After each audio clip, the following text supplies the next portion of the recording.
Good evening, everyone. Welcome to the Speak English Club, where we explore a variety of topics to improve our communication skills. I'm Alice, your host for tonight. We have a very important and timely subject to discuss today: sex education. Our guest is Dr. Emily Watson, a renowned educator and advocate for comprehensive sex education. Welcome, Dr. Watson.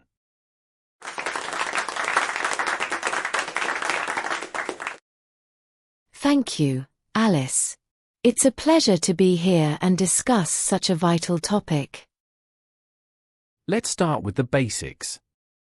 Why is sex education so crucial for young people?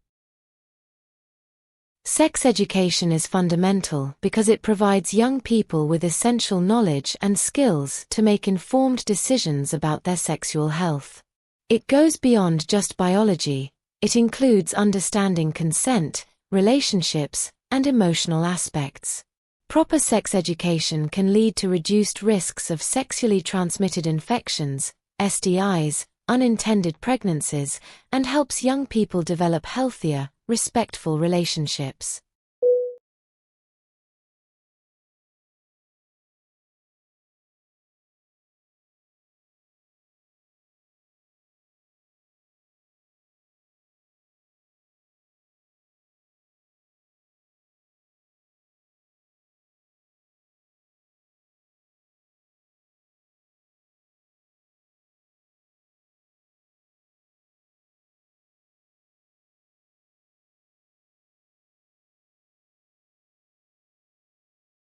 You mentioned consent, which seems to be a big topic today.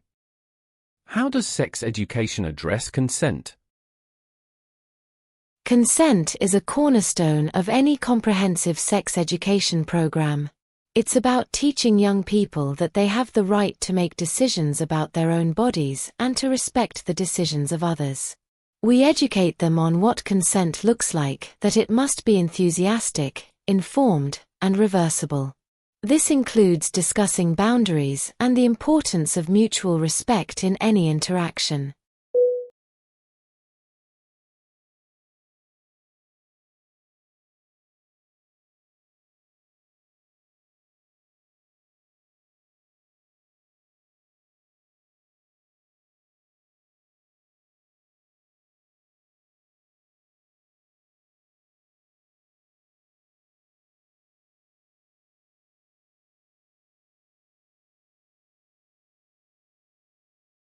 That's such an important lesson.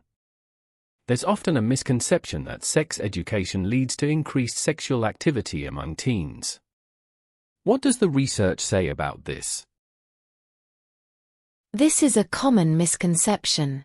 Studies consistently show that comprehensive sex education does not encourage early sexual activity.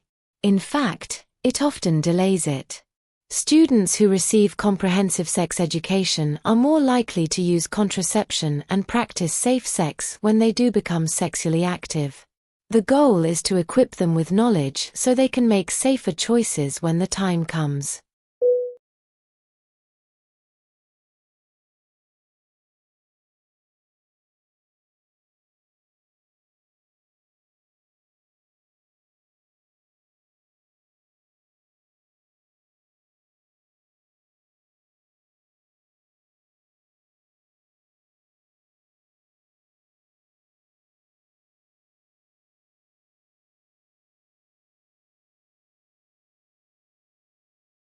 What are the core components of a comprehensive sex education curriculum? A comprehensive curriculum includes several key areas: anatomy and physiology, puberty and adolescent development, identity, pregnancy and reproduction, STIs and HIV, healthy relationships, and personal safety. Each of these areas is taught with a focus on factual information, communication skills, and emotional intelligence.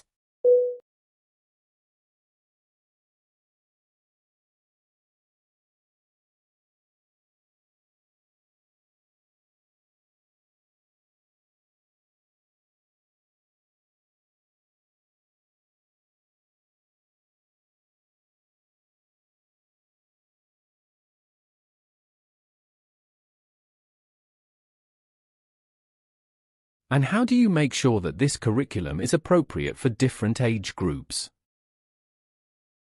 Age appropriateness is critical. For younger children, we focus on basic anatomy, understanding their bodies, and personal safety. As they grow older, the information becomes more detailed, covering topics like puberty, relationships, and eventually, reproductive health and consent.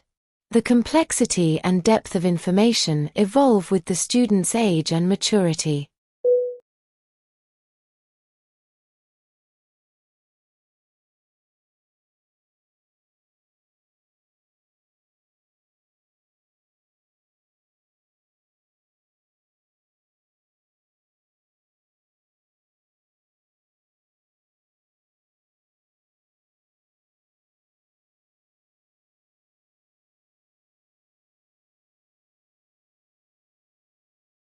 How do you address parental and cultural concerns about sex education in schools? It's essential to involve parents from the beginning.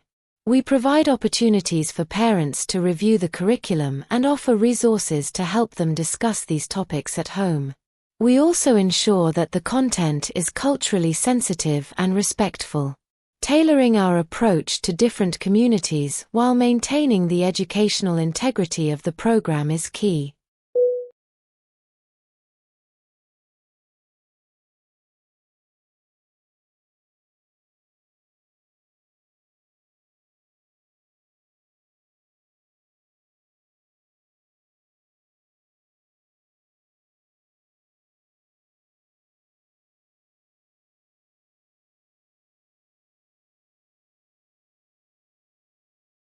What role do teachers play in delivering effective sex education?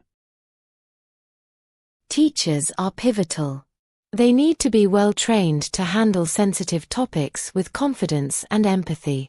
Their role is to create a safe, non-judgmental environment where students feel comfortable asking questions and discussing issues openly. Continuous professional development and support are crucial for teachers to stay updated and effective.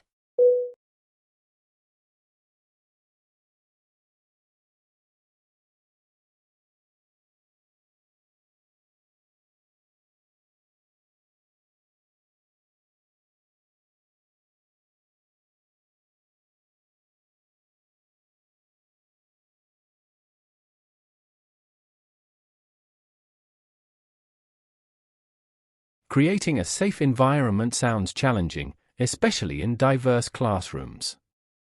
How do you ensure inclusivity, especially for LGBTQ+ students? Inclusivity is about representation and respect. We use inclusive language and ensure that the curriculum reflects the diversity of experiences, including those of LGBTQ+ students. This involves discussing different types of relationships, addressing stereotypes, and providing relevant information for all students. It's about making sure every student sees themselves in the education they receive.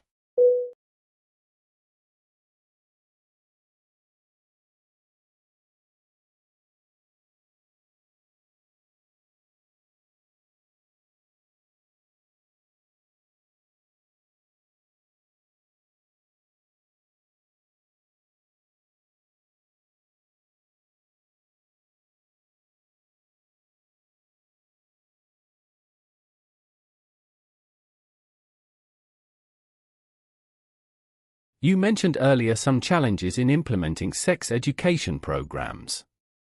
Can you elaborate on those? Challenges can range from resistance from parents or community leaders to logistical issues like lack of funding or trained staff. There's also the variability in how sex education is mandated and implemented across different regions. Overcoming these challenges requires advocacy, building community support, and ensuring access to resources and training for educators.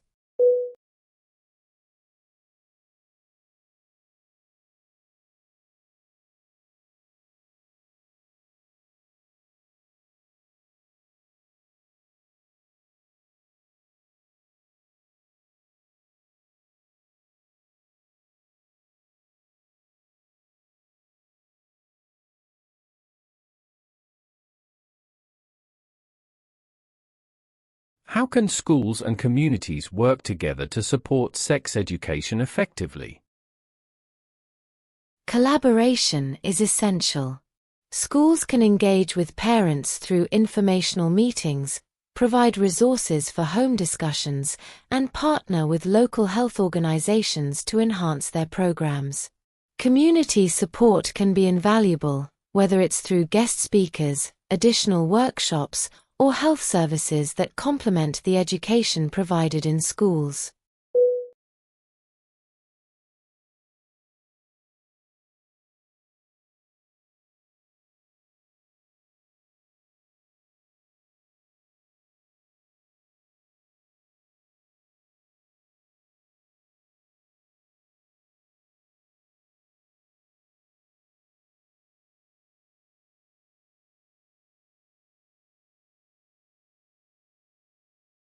What measures do you use to evaluate the success of a sex education program?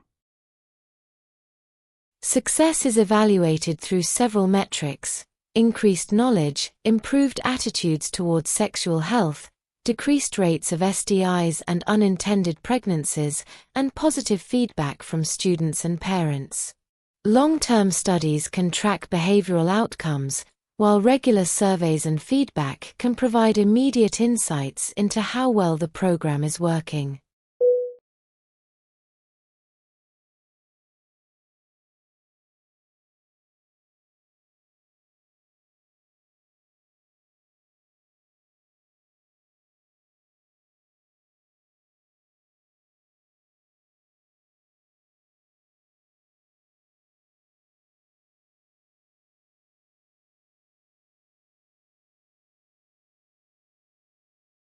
That sounds comprehensive. For parents and educators who might be hesitant about comprehensive sex education, what advice would you offer? I would encourage them to look at the evidence. Comprehensive sex education is about empowering young people with knowledge and skills to make safe, informed choices. It's not about encouraging sexual activity, but about ensuring that when young people do become sexually active, they do so safely and responsibly. Open communication, starting early and being open to questions, can help bridge any hesitancy.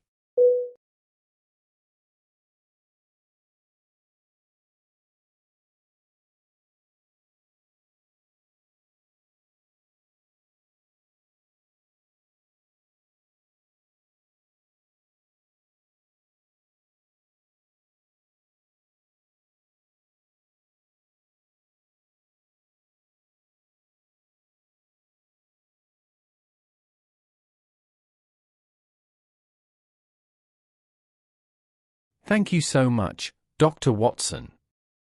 Your insights have been incredibly valuable, and I'm sure our listeners have learned a lot about the importance and implementation of sex education. Thank you, Alice. It's been a pleasure to share this information with your audience. I hope it encourages more open and informed discussions on this topic.